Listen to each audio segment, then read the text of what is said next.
Neha start करें? Yes ma'am, मेरी आवाज आ रही है? यस। स्त्री यानी एक अगरबत्ती जिसमें आग भी है, धीरज भी है और सहनशीलता भी है, जो अपने आप को धीरे धीरे जलाकर परिवार को सुगंधित करने की क्षमता भी रखती है। सी एम्पावर वुमेन के 5th डे पे मैं जैसी नेहा मिश्रा, प्रोजेक्ट डायरेक्टर, आप सबका मेरे पूरे कलर्स टीम की तरफ से स्वागत करती हूँ। कल का हमारा प्रोग्राम बहुत ही अच्छा रहा। डॉली जैन मैम आए थे, उन्होंने हमें अपने बारे में बहुत सी चीजें बताई और उन्होंने ये भी बताया कि कैसे उन्हें ससुराल में साड़ी पहननी पड़ी और उस मजबूरी को उन्होंने अपना पैशन बना लिया और आज के दिन उन्हें कौन नहीं जानता। कहते हैं भारतीय नारी की खूबसूरती साड़ी से ही निखरती है। साथ ही साथ साची मलिक हमारे साथ जुड़ी, उन्होंने BIA के बारे में हमें जानकारी दी कि उस संस्था से जुड़कर हमें क्या क्या फायदा हो सकता है। इसके साथ ही मैं मेरे शब्दों को विराम देती हूँ और ये स्टेज हमारी प्रेसिडेंट कविता अग्रवाल मैम को सौंपती हूँ। Please welcome ma'am. Thank you very much JC Neha. Thank you ma'am. आज हम अपने प्रोग्राम के 5वें दिन में प्रवेश कर गए हैं और 4 दिन से हमारा प्रोग्राम बहुत सक्सेसफुली रन कर रहा है। आप सबके सहयोग से हम लोगों को ये प्रोग्राम करने में बहुत मजा आ रहा है। रोज आप लोगों को यहाँ देखते हैं तो बहुत अच्छा लगता है। हमारे गेस्ट भी आ चुके हैं। अब मैं जैसी रश्मि अग्रवाल से रिक्वेस्ट करूंगी कि वो आज की जो हमारे गेस्ट हैं उनका इंट्रोडक्शन हमारे समक्ष रखें।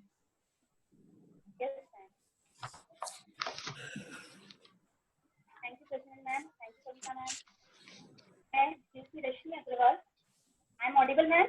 या ऑडिबल? Yes you continue. मैं जैसी रश्मि अग्रवाल यहाँ उपस्थित सभी जनों का स्वागत करती हूँ।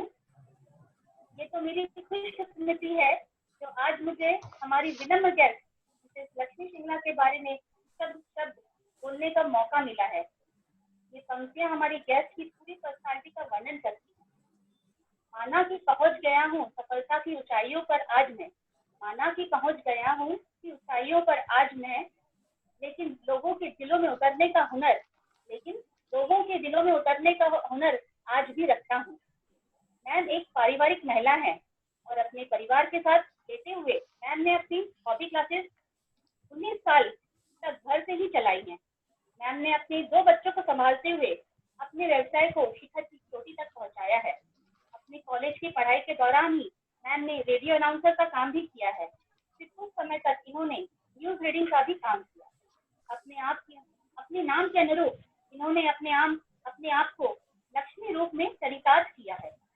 मैम ने अपना ग्रेजुएशन कंप्लीट किया और उसके बाद आप सभी जानते हैं मैम जो आज की कामयाब वेडिंग प्लानर हैं। On behalf of JCI colours मैं उनका तहे दिल से स्वागत करती हूँ। Now for further proceeding I hand over the floor to president ma'am.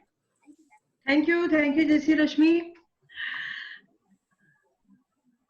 Lakshmi Singla ma'am, I welcome you in JCI Nagpur Colors. Thank you so much. Thanks a lot. Yeah, most welcome ma'am. Yeah, अब आप देखिए, आपसे मिलना किसी के लिए भी ma'am सिर्फ एक सपना ही हो सकता है और वो सपना जो हम लोगों ने देखा था आज आपसे मिलने का हमें मौका मिल रहा है, रूबरू होने का मौका मिल रहा है।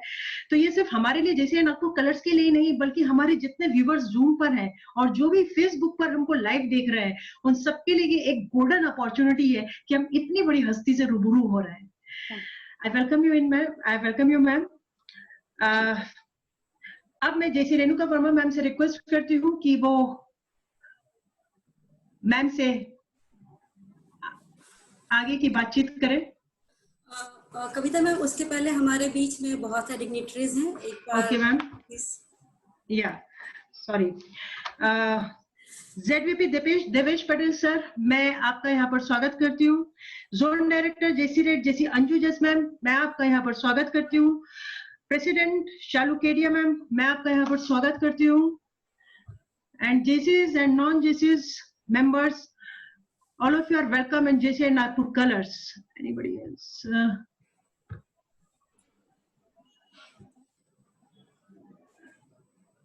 Yeah. Now I request Sachin Devkar sir. Welcome sir. मैं आपका भी जैसे नागपुर कलर्स में स्वागत करती हूँ. Neha Salman ma'am. Yeah. I think ये नेहा मैम का ही नंबर है. शालू केडिया है. या वो मैम हो गया. शालू केडिया जी हो गई हैं. Okay. Now Renuka ma'am, please, I hand over to you. Thank you so much Kavita ma'am. हमारे बीच में मेरी दो सहेली भी उपस्थित हैं. एक तो सहेली कम सीनियर मीरा गोरे मैम. Okay. उषा मनोज जी जो हमें 3 दिन से कंटिन्यूसली हमें ज्वाइन कर रही हैं. और आई वेलकम यू ऑल. सबसे पहले जब कुछ साल पहले जब मैंने चॉकलेट का काम शुरू किया था तो मुझे लगा था कि चलो कुछ पैकेजिंग सीखते हैं, क्योंकि कहते हैं बिना पैकेजिंग के कुछ अच्छा लुक नहीं आता है. मैं नेट पे सर्च किया तो देखा कि वहाँ पे कि रश्मि सिंगला जी के नाम से बहुत सारे क्या कहते हैं यूट्यूब के चैनल्स थे, फेसबुक के थे. तो मैं उस वक्त उनको बहुत फॉलो करती थी, प्लेटर में चॉकलेट अरेंज करके कैसे पैकिंग करते हैं. और हम सब जो औरतें यहाँ पे हैं जिनके अंदर एक, मेरे ख्याल सारी जो औरतें हैं बहुत क्रिएटिव होती हैं और कभी भी उन्होंने लाइफ में कुछ क्राफ्ट या कुछ सोचा होगा तो 100% वो लक्ष्मी सिंगला जी को उन्होंने कभी ना कभी लाइफ में जरूर फॉलो किया होगा.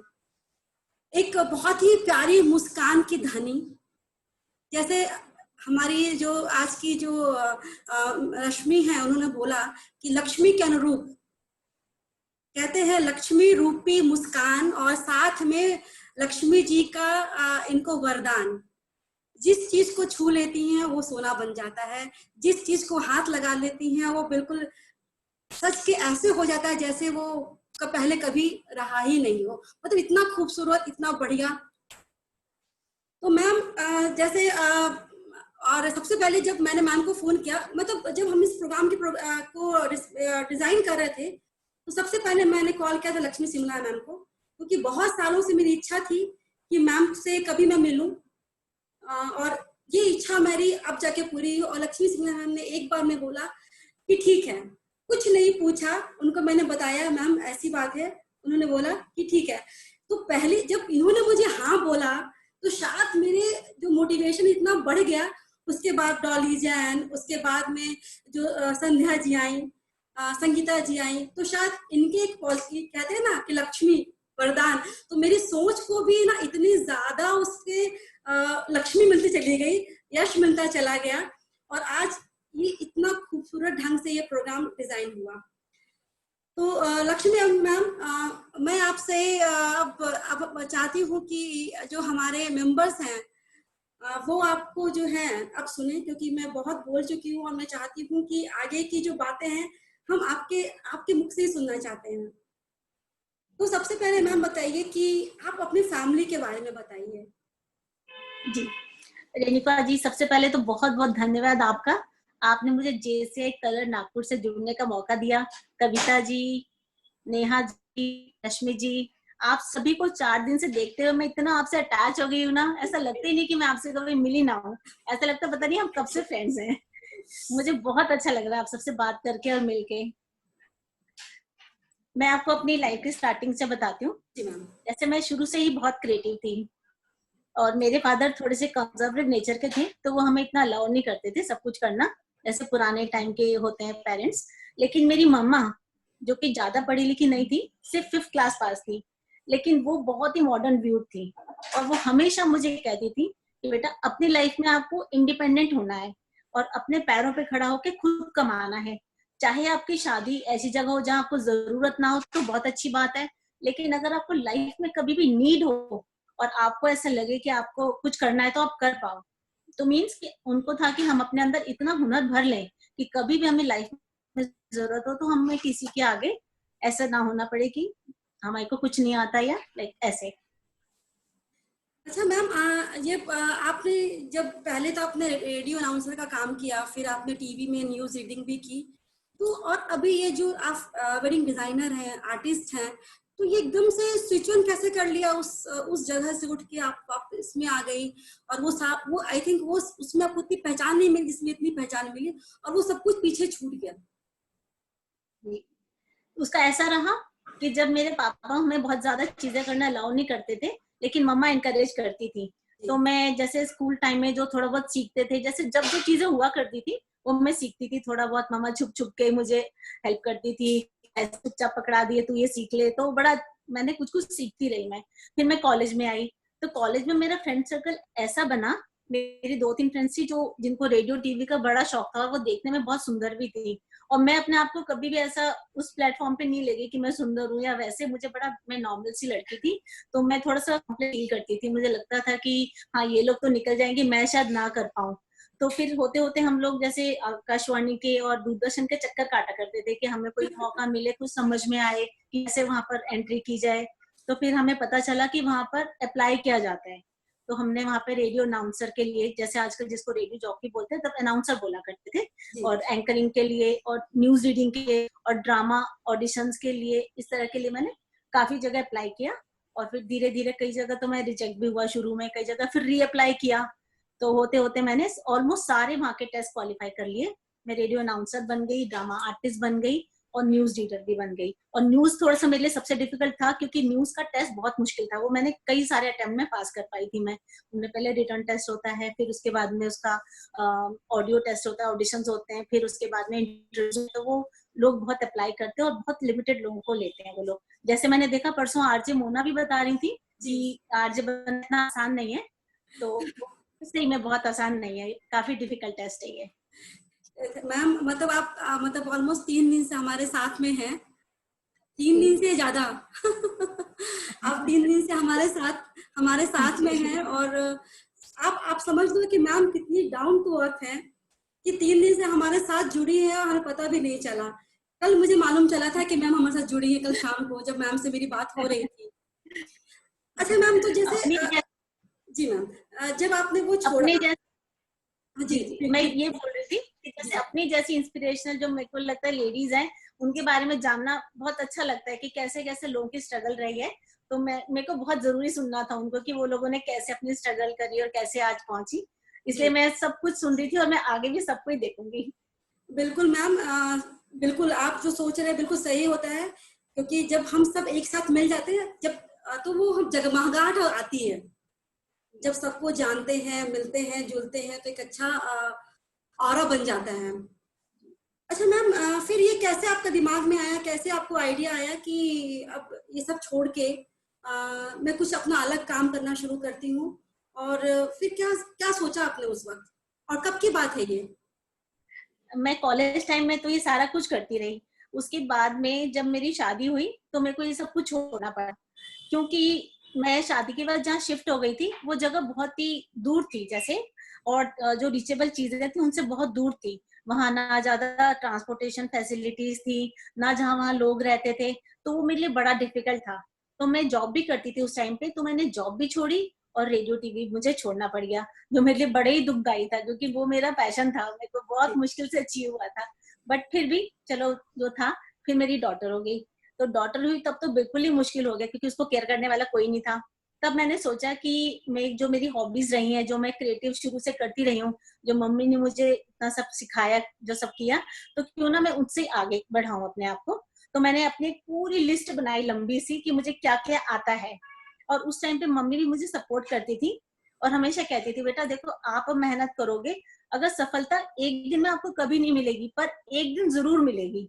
तो वो बात मेरे को मन में इतनी अच्छी तरह से बैठी हुई थी कि मुझे मेहनत करते रहना है, उस पर ध्यान नहीं देना, सफलता कब मिलेगी और कब नहीं मिलेगी वो जब आएगी, जब मैं डिजर्व करूंगी, मेरी मेहनत बहुत हो जाएगी तो अपने आप ही मेरे पास में आ जाएगी। तो मैं करती रही। मतलब कहने का मतलब ये हुआ क्या कि आप जो है मतलब आपने बस अपना आप काम करते रही, जो आपका पैशन था उसमें आप डूबी रही, और उसमें सफलता कब मिल गई पता भी नहीं चला। कभी नहीं चला। अच्छा मैम, ये जो आपने लिस्ट बनाई, तो आप जो जो आपको आती थी पहले आपने उसकी लिस्ट बना ली, तो फिर क्या आपने वो सारी चीज प्रिपेयर भी की? वो जैसे जो मैंने लिस्ट बनाई तो उसके कुछ कुछ मैंने सैंपल्स रेडी करे, ताकि मैं बता सकूं कि हाँ ये चीज ऐसे बनती है और ऐसी बनेगी आपकी जब आप सीखेंगे। तो मैंने उनकी लिस्ट भी तैयार की, फिर उनकी फिजिकली पीसेस तैयार किए, फिर मैंने हॉबी क्लासेस को एक नाम दिया, हॉबी वर्ल्ड आर्ट इंस्टीट्यूट, जो मेरा अभी भी हॉबी वर्ल्ड आर्ट इंस्टीट्यूट, जो 30 साल बाद मैंने बहुत कम दिन उसको रन करा उस नाम से, फिर मैंने नेम चेंज किए थे, बट आज भी लोग याद करते हैं कि हाँ हॉबी वर्ल्ड वाली दीदी, हॉबी वर्ल्ड वाली दीदी। तो बड़ा अच्छा लगता है। मैम जैसे काफी सारी जी मैम, जैसे जो हम औरतें बहुत क्रिएटिव होती हैं, तो जैसे ये आर्ट एंड क्राफ्ट मतलब इवन हम सब जितने भी हमारे टीम मेंबर्स हैं और जितनी भी महिलाएं यहाँ पे उपस्थित हैं, सब कहीं ना कहीं आर्ट एंड क्राफ्ट से कनेक्टेड है ही। तो मैम एक बात बताइए, अगर सपोज कीजिए कि मुझे आर्ट एंड क्राफ्ट में आगे बढ़ना है, तो मुझे जैसे आप उस वक्त तो जैसे इंटरनेट की फैसिलिटी नहीं थी, सुविधा नहीं थी, बिल्कुल नहीं थी। कैसे आपने चीजों को उस चीज को लेके आगे बढ़े और कैसे आपने उस चीज को प्रमोट किया?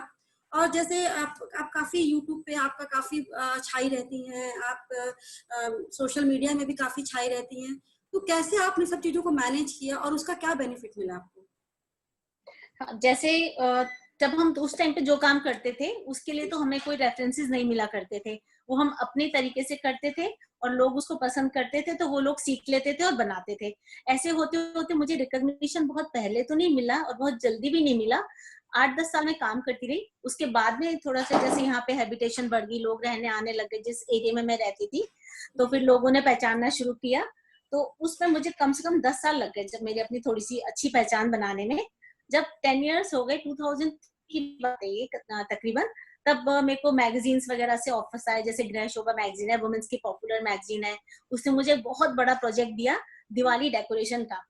तो वो दिवाली डेकोरेशन का मैंने काम किया और अपना घर सजाया, पूरा घर, और वो मैंने 3 दिन उसकी शूटिंग हुई और 3 दिन में मैंने अपने घर को बहुत ब्यूटीफाई करके और दिवाली का पूरा एक वो प्रोजेक्ट जो उन्होंने मुझे एक दिया था वो मैंने किया और बहुत एडमायर भी हुआ। उसके बाद फिर जब वो वाला मेरा पब्लिश हुआ तो बहुत लोगों ने और भी बहुत सारी मैगजीन्स ने मुझे अप्रोच करना शुरू करा। मीन्स ये कि जो मैं 10 साल पहले 11 साल पहले छोड़ आई थी वो मेरा रिवाइव होने लग गया। तो सारी मैगजीन्स मुझे अप्रोच करने लग गई। फिर उनके देखी जैसे कि दिल्ली में हम लोग को थोड़े फैसिलिटी ये मिलती है कि लोग हमें जल्दी अप्रोच कर पाते हैं क्योंकि दिल्ली कैपिटल है और लोग बहुत यहाँ पे एक्टिव रहते हैं। तो मुझे ऐसे कई सारे चैनल्स थे, टीवी चैनल्स, उन्होंने मुझे अप्रोच किया और DIY प्रोग्राम्स में को वो वीकली मेरे जाते थे बहुत सारे चैनल्स पे, डू इट योरसेल्फ में, जिसमें जितनी चीजें मुझे आती थी वो लोग मेरे से बोलते थे कि मैं वो सिखाऊं। और कई लाइव शोज भी हुए मेरे उसमें और कई मैंने न्यूज चैनल्स पे उसमें, जैसे इंडिया टीवी हो गया, CNEB चैनल हो गया जी, वहां पर मैंने कई लाइव शोज भी किए, कई बार उनके स्टूडियोज पे जाके भी मैंने लाइव शोज किए। और वो वैसे मोस्टली मेरे घर पे आके शूटिंग करते थे, तो मुझे ये होता था मैं बच्चे संभाल लेती थी, घर भी संभाल लेती थी, अपनी क्लासेस भी संभाल लेती थी और उनकी शूटिंग भी संभाल लेती थी। मतलब ये कह लीजिए कि सबसे पहले तो मैं बोलना चाहूंगी, जैसे आपने कहा कि सफलता बहुत देर से मिली, 10 साल लग गए आपको अपनी पहचान बनाने में, लेकिन आपने हिम्मत छोड़ा नहीं। तो आपके लिए 4 लाइन है मैम। दूर से हमें आगे के सभी रास्ते बंद नजर आते हैं, दूर से हमें आगे के सारे रास्ते बंद नजर आते हैं, क्योंकि सफलता के रास्ते हमारे लिए तभी खुलते हैं जब हम उनके बिल्कुल करीब आते हैं। बिल्कुल सही कहा। और दूसरी बात, जैसे आपने कहा कि अपने बच्चे को भी संभाला, अपना घर भी संभाला, काम भी देखा, अपने ड्रीम्स को भी पूरा किया, यानी कहीं ना कहीं हम सब महिलाएं जो हैं, हम सब जो औरतें हैं, वो कहीं ना कहीं उनमें दुर्गा का भी रूप है। कहते हैं ना, सिर्फ एक दुर्गा जी ऐसी होती हैं जिनके 10 हाथ होते हैं और इतनी शक्ति रहती है कि जो, तभी तो कहते हैं ना हम लेडीज बहुत मल्टीटास्किंग होते हैं जी। तो जब आपकी उस वक्त आपके बच्चे कितने छोटे थे जब आपने स्टार्ट किया ये सब जो काम जो है? जब मैंने शुरू किया तब तो मेरी बिटिया बिल्कुल बॉर्न हुई थी, तब मुझे सब कुछ जॉब छोड़नी पड़ी, मेरे को रेडियो टीवी सब छोड़ना पड़ा। तो वो था, वो 1991 की बात है। फिर 5 साल बाद मेरा बेटा हुआ 96 में। तो डिमांडेड आइटम रहती है और लोग उसको बहुत ही पसंद करते हैं। और पूजा थाली हो गई जैसे राखी की, वो हम लोग बनाते हैं। फिर हमारा दिवाली का टाइम आता है तो दिवाली हम लोग होली के बाद ही शुरू कर देते हैं, मीन्स 6 महीने हम लोग दिवाली का काम करते हैं। दिवाली के दिए हो गए, दिवाली की टी लाइट्स हो गई, दिवाली की हैंगिंग्स है, बंधन वार्स है, और भी जितनी डिफरेंट चीजें होती है, पैकेजिंग है ड्राई फ्रूट्स के, जैसे कॉर्पोरेट गिफ्ट्स वगैरह हैं, वो चीजें हम सब बनाते हैं। मतलब वेडिंग प्लानर जो है वो वेडिंग प्लान करते हैं, लेकिन डिजाइनर जो है उसको खूबसूरत बनाते हैं। इन शॉर्ट मतलब उसको बहुत खूबसूरत ढंग से उसको प्रेजेंट करते हैं। अच्छा मैम, जैसे सपोज कीजिए कि किसी को वेडिंग डिजाइनर बनना है, तो उसको क्या करना पड़ेगा? सबसे पहले क्या, मतलब उसमें क्या क्योंकि ऑब्वियसली जो बनना चाहेगा वो क्रिएटिव तो रहेगा ही। जी उसको जी तो आप जो बेसिक जब बता रहे हैं जो भी चीजें, वो तो कुछ ना कुछ उनमें होगा ही होगा, लेकिन और भी क्या एक्स्ट्रा एफर्ट देने पड़ेंगे जैसे कि उनको उस फील्ड में वो आगे की तरफ बढ़े? जी।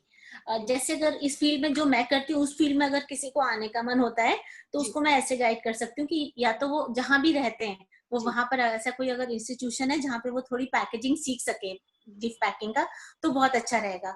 तो उसमें क्या होता है, उनको बेसिक कॉन्सेप्ट आ जाता है कि कैसे क्रिएट करना है, फिर आगे उसको इलेबोरेट करना उनकी खुद की क्रिएटिविटी से हो जाता है। और अगर वो दिल्ली में आ सकते हैं, हमारे पास में आ सकते हैं, तो बहुत ही अच्छी बात है, क्योंकि मेरे पास में ऑल ओवर इंडिया से और वर्ल्ड से भी मेरे पास अभी कुछ स्टूडेंट्स आए थे यूएसए से। मुझे इतनी खुशी हुई थी ना, मैं बता नहीं सकती कि लोग वहां से मेरे बिल्कुल पास आए हैं। मेरे बिल्कुल। लिए रियली वो बड़ा माइलस्टोन था जब उन्होंने सीखा ना वहां से। तो जी ऐसे ही लोग आते हैं, उनको हम लोग एक ब्रीफ कोर्स देते हैं 3-4 डेज का। तो वो जी उतने कम में आके कोर्स करके अपने टैलेंट होके उनके चले जाते हैं और वहां अपनी जगह जाके उसको स्टैब्लिश कर सकते हैं। और अगर नहीं आ सकते तो सबसे बढ़िया मेरी यूट्यूब वीडियोज हैं जिनको देख के वो सब कुछ सीख सकते हैं। और अभी फिलहाल मैंने लॉकडाउन में इतनी सारी वीडियोस डाली हैं, ऑलमोस्ट मैंने अपना पूरा कोर्स ही मैंने उस पर अपलोड कर दिया है जी यूट्यूब पे। हर चीज वहां मिलेगी, और जो चीज उनको लगता है कमी रहेगी वो मुझे रिक्वेस्ट भेज सकते हैं, मैं उसकी वीडियोस बना के अपलोड कर दूंगी। मैं चाहती हूँ सब लोग मेरे से उसी तरीके से जुड़ जाए कम से कम, और इस फील्ड को ग्रो करें और आगे बढ़े। जी मैम। मैम जैसे एक आपके बारे में 2 लाइन कहना चाहूंगी। मेहनत इतनी खामोशी से करो कि कामयाबी भी शोर मचा दे। तो आप इतनी खामोशी से पेशेंसफुली इतने दिनों तक बस अपने जो बस लगी रही, अपने पैशन को डेवलप करते रही, और आज देखिए पूरे वर्ल्ड में लक्ष्मी सिंगला जो हैं उनको, जो भी मैंने कहा ना मैम कि जो भी इस थोड़ा सा भी क्रिएटिव है तो 100% वो कहीं ना कहीं आपसे कनेक्टेड तो है। कैसा लगता है आपको जब अब कहीं जाते होंगे, तो कभी ऐसा भी हुआ जब कहीं जाते होंगे तो बोलते होंगे आप लक्ष्मी मैम है ना, आपकी वीडियोस मैंने देखी है, एक बिल्कुल फोटो ले बिल्कुल, लूं क्या, मतलब एक ऐसा सेल्फी ले लूं क्या? ऐसा होता है। एक जी बार की बात, जैसे बात है, मैं बॉम्बे गई थी। जैसे हम लोग बॉम्बे परचेज पे जाते हैं, कई चीजें ना यहाँ इतनी अच्छी नहीं मिल पाती हैं जो बॉम्बे की स्पेशलिटी है। तो मैं अपनी फ्रेंड के साथ मार्केट में एक शॉप पे कुछ बात कर रही थी, डिस्कस कर रही थी ये सामान है क्या। तो एक लड़की आई, उसने कहा आप लक्ष्मी क्या? मैंने कहा हाँ। कहती है ना मैं आवाज सुन रही थी और मुझे लगा था आवाज वही है जो मैं यूट्यूब पे देखती हूँ, आवाज सुनती हूँ। मुझे इतना अच्छा लगा कि एक बॉम्बे में एक होलसेल मार्केट में एक छोटी सी जगह में एक जना आके मुझे ऐसे बोल रहा है कि आपकी आवाज जो बोल रहे थे उससे पहचान करी। जी रियली बहुत अच्छा लगा मुझे। अच्छा लगता है, सच बिल्कुल अच्छा लगता है, और वो उसके जो चेहरे की खुशी है वो दिख रही है। अच्छा मैम, जैसे जो कोर्सेज हैं, जो क्लासेस हैं, वो क्या मतलब कितने टाइम, मतलब कितने उसके ड्यूरेशन, टाइम ड्यूरेशन क्या होते हैं? हाँ, हम लोग जैसे बहुत लॉन्ग कोर्स नहीं लेते हैं, जैसे 6-6 महीने टाइप के कोर्स नहीं होते। जी हमारा 18 सेशन का एक कोर्स है जो हम सिखाते हैं। उसमें 18 दिन में 18 चीजें जैसे है, 18 आइटम्स। जैसे जी एक दिन रिंग प्लेटर है, एक दिन पैकिंग साड़ियों का है, एक दिन गिन्नी प्लेटर या कुछ भी ऐसे बनाना है। जी तो वो ब्रीफ कोर्स है हमारा, जिससे कि कोई अगर बाहर से आए तो उसे बहुत दिन ना रुकना पड़े। और उस कोर्स को भी हम उनके लिए और ब्रीफ कर देते हैं कि दिन में वो 2-2, 3-3 सेशंस लेके उसको जल्दी फिनिश कर लेते हैं। क्योंकि थोड़ा सा बाहर के लोगों को दिक्कत ये होती है कि जब वो दिल्ली में आते हैं तो उनको रहने की थोड़ा सा प्रॉब्लम होती है। तो कहीं अगर रुके भी हैं तो 5-6 दिन रुक के वो अपना कोर्स फिनिश करके चले जाते हैं। जी तो उसमें हम लोग उनको बेसिक से प्रोफेशनल तक सब कुछ सिखा देते हैं, वो अपना काम ओके शुरू कर सके इतना उनको आ जाता है। ओके। अच्छा मैम, सपोज कीजिए कि जैसे हम लोग अगर टीम कलर्स, अगर हमने आप एक वो मतलब 18 डेज का, जैसा आपने बोला ना कि 18 डेज का, 18 डेज बताया ना आपने, या जी 6 डेज का हम लोग कुछ अगर सब प्लान करते हैं, वर्कशॉप प्लान करते हैं, और काफी ज्यादा लेडीज हैं, तो जी। उस मामले में आप सपोर्ट कर सकते हैं, या कभी ऐसा कभी हुआ है कि आप कहीं जो दूसरी जगह, अपनी जगह से जाके दूसरी जगह जाके भी आपने क्लासेस ली है, कुछ ऐसा हुआ है जी मैम? जरूर रेणुका जी, हम लोग इस बारे में बात कर लेंगे थोड़ा सा, जैसे हमें भी, मुझे जी भी कंफर्टेबल रहे और जी आप लोग भी कंफर्टेबल रहे, ऐसा हम लोग जरूर प्लान कर सकते हैं। हाँ लंबे यदि दिनों के लिए ना सही तो कुछ छोटे हम लोग थोड़े से लिमिटेड पीरियड पे कुछ 3 चीजें ऐसी कर सकते हैं जो सबको फायदा दे। जरूर हम जी लोग ऐसा प्लान कर सकते हैं। हाँ और मैम। मैंने जी बोलिए, बोलिए ना मैम। बाहर बाहर सिखाने के लिए मैं बताऊंगी। जैसे मैं बहुत ही बेसिक मेरी क्वालिफिकेशन है एजुकेशनल। जैसे मैं ग्रेजुएट हूँ, सिर्फ बीए ग्रेजुएट हूँ पॉलिटिकल साइंस ऑनर्स में, जो कि मेरे फील्ड का भी सब्जेक्ट नहीं है। मैंने आर्ट में कुछ नहीं किया कभी भी। बस ये पैशन था जो मुझे इस तरफ ले आया। और पहले इतना पता भी नहीं होता था ना, इतनी गाइडेंस होती थी कि कोई समझाए आपको कि कैरियर इससे बनाओ। आप समझते हैं मतलब लाइक 30-35-40 साल पहले की बात सोचिए, तो इतना कोई बताता नहीं था, बस जो कर लिया, उसके बाद कुछ नहीं पता होता था क्या आगे लाइफ में क्या करना है। तो मैंने अपना जो कैरियर अगर पहले मैं समझती तो शायद मैं आर्ट का अपना सब्जेक्ट चूज करती। तो अभी इतनी बेसिक ग्रेजुएशन के बाद भी मेरे को government of India ministry of textile से मुझे डिजाइनर का एम्पैनलमेंट मिला हुआ है। वो डिजाइनर का लेवल ऐसा होता है कि जैसे कि निफ्ट से या निट से बड़े बड़े इंस्टीट्यूट से जब बच्चे करके जो निकल के डिजाइनर का उनको जो ओहदा मिलता है, वो ओहदा मुझे गवर्नमेंट ऑफ इंडिया की तरफ से मिला हुआ है। मतलब कौन कहता है सर्टिफिकेट चाहिए? हाँ बिल्कुल। जैसे अभी 2 दिन पहले हमारे यहाँ संध्या किनी मैम आए थे गोवा से, तो उन्होंने भी ये बताया कि उनके पास सर्टिफिकेट नहीं है, पर मतलब कितने सारे इंस्टीट्यूट से निकले जो शेफ होते हैं उनको भी वो ट्रेन करती हैं। तो कहते हैं ना कि अगर आप में गुण है, आप में लगन है और आप में क्षमता है, काबिलियत है, तो सर्टिफिकेट कोई नहीं देखता है। यानी आपके पास सर्टिफिकेट नहीं है और फिर भी आप उस चीज की, आपको एक टाइटल मिला हुआ है, आपको सर्टिफिकेट मिला हुआ है, तो ये आप जी मैम, ये आप अच्छा मैम, जब आपने ये सब काम शुरू किया होगा तो कभी ऐसा कोई चैलेंज आया है जिसके लिए आपको बहुत परेशानी उठानी पड़ी होगी, या आप जब कुछ बता रहे होंगे तो जो सामने वाला जो क्लाइंट है वो उनको पसंद नहीं आ रहा होगा, उन्होंने बोला होगा नहीं कुछ और ऐसा कुछ ऐसा हर दिन होता है ऐसा। ओके एवरीडे होता है। अच्छा, मतलब उनको हमेशा उनको कुछ ना कुछ अपना चाहिए होता है। जी, ये तो हम लोग अपनी तरफ से बेस्ट करते हैं, लेकिन फिर भी हाँ, ये मैं कहती हूँ पसंद लोग बहुत करते हैं, लेकिन फिर भी लोगों को ये होता है कि हाँ हमने कर दिया, तो उनको थोड़ा सा अपना क्रिएटिव डाल के खुशी मिलती है। तो हम लोग उनकी बात बड़े ध्यान से सुनते हैं कि वो क्या चाह रहे हैं, और उनके हिसाब से हम लोग जरूर थोड़ा सा चेंज करके चीजें करके देते हैं। ये तो होता ही है हमारे काम में।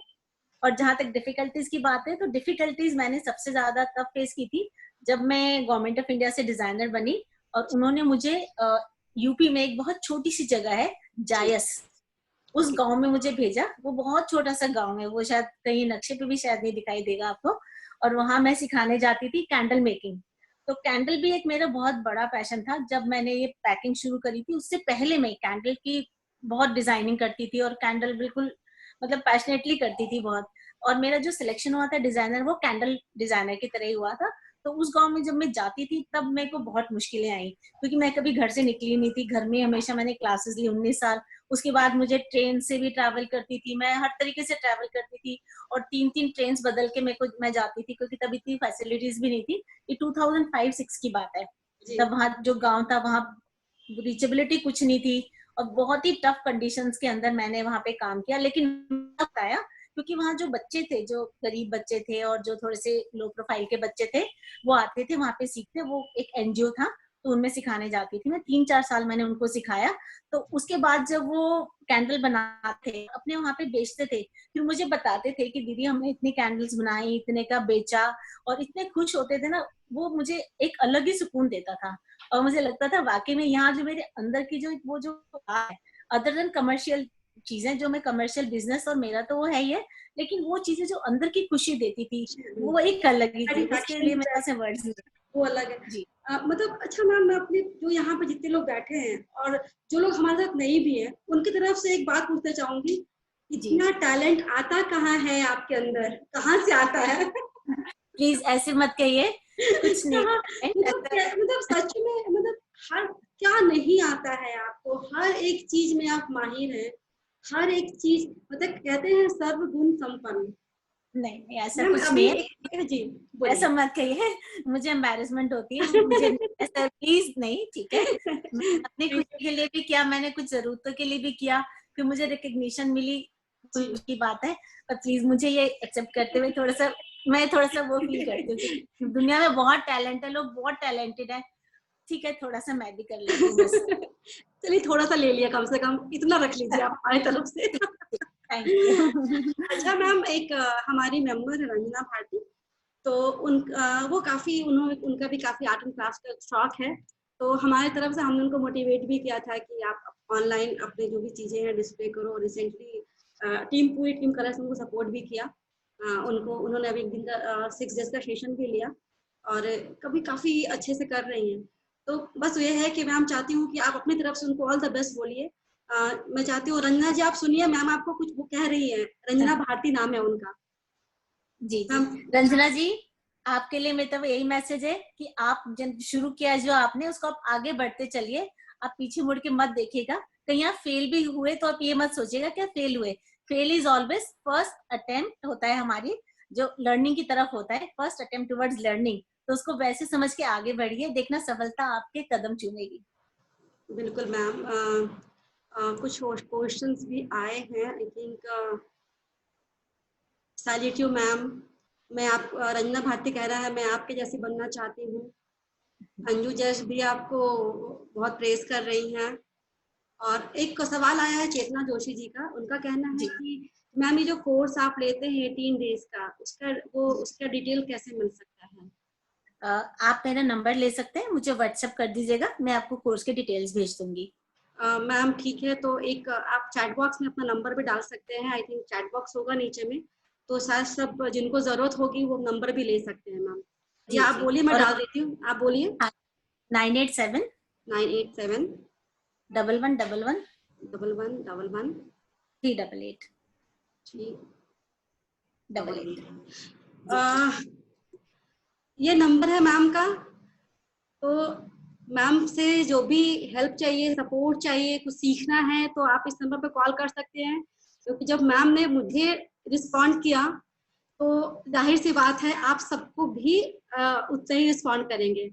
अच्छा मैम, एक बार बताइए कौन सी ऐसी चीज थी जो मतलब आपकी लाइफ बदल दिया? कौन सा ऐसा वाकया हुआ था कि आपको एकदम से पहचान मिली उस चीज के बाद? 10 साल से मेहनत कर रहे थे और चल रहा था, पर ऐसा क्या आपके लाइफ में आया कि आपको उससे फिर आपको आगे की फिर तो आप कभी मुड़ के देखा भी नहीं आपने, फिर आगे की तरफ आप चलते चले गए? मेरा जो गांव की तरफ जाना हुआ ना, जायज की तरफ जब मैं गई, जी वहां से मेरी लाइफ चेंज हुई। वहां से मेरी जो सोच थी वो बड़ी हुई। मेरे को जी लगा यार इतनी बड़ी दुनिया है, इतने सारे लोग हैं और हर तरीके के लोग हैं जी और कितने नीडेड भी लोग हैं। तब मुझे लगा यार इसमें थोड़ा और सीरियसली और आगे बढ़ना चाहिए और लोगों से ज्यादा कनेक्ट होना चाहिए, और उन लोगों से कनेक्ट होना चाहिए जो मेरे से पर्सनली कनेक्ट नहीं हो सके। तब मैंने अपने आप को सोशल मीडिया पे ज्यादा एक्टिव किया और चीजें मैंने सिखा, वहां पे बना बना के सिखानी शुरू की। और जब वहां से लोग सीखते हैं और मुझे जब बताते हैं कि वो पूरा का पूरा बिजनेस रन कर रहे हैं मेरी चीजों को देख के, और मेरी उन सबको जो भी उन्होंने मेरी यूट्यूब वीडियोस वगैरह देखी, तो मुझे बहुत खुशी होती है। मुझे लगता है हमेशा रेणुका जी की अगर मेरी लाइफ से किसी एक जने की भी लाइफ बनती है तो जी। इस दुनिया में मेरा आना शायद कामयाब हो जाता है। आपने सफलता की इतनी लंबी दूरी तय की है, तो कोई तो ऐसा मोटिवेटर होंगे, कोई जिन्होंने आपको सपोर्ट किया, मोटिवेट किया। आपकी जो सफलता है उसका श्रेय आप किसको देना चाहती हैं? किसको देंगे आप? उसका श्रेय पहले तो सबसे पहली मेरी मम्मी को, जो मेरे साथ अब नहीं है। 2014 में वो चली गई थी, लेकिन उन्होंने मेरे को बहुत हमेशा सपोर्ट किया, इंस्पायर किया, और मैं उन्हीं के तरीके से चीजें करती रही। और अब मैं देखूं तो मेरे हस्बैंड और मेरे बच्चे और मेरे इन लॉज भी मुझे बहुत सपोर्ट करते हैं।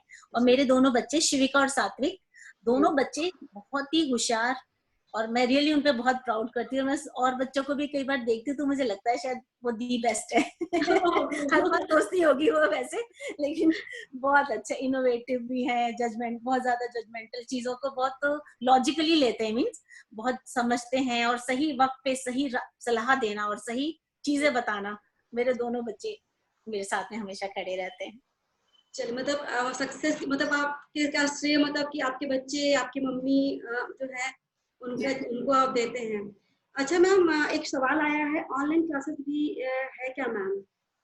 ऑनलाइन क्लासेस हमारी चार्ज बेस नहीं है, सारी जो मेरी वीडियोस हैं वो सारी ओपन है और सब लोग वो देख सकते हैं, और उनके कोई भी ऑनलाइन के चार्जेस नहीं है। और उसमें भी अगर किसी को कुछ खास सीखना हो तो मुझे रिक्वेस्ट डाल सकता है पर्सनली या फिर यूट्यूब पे, तो मुझे जरूर अपलोड कर।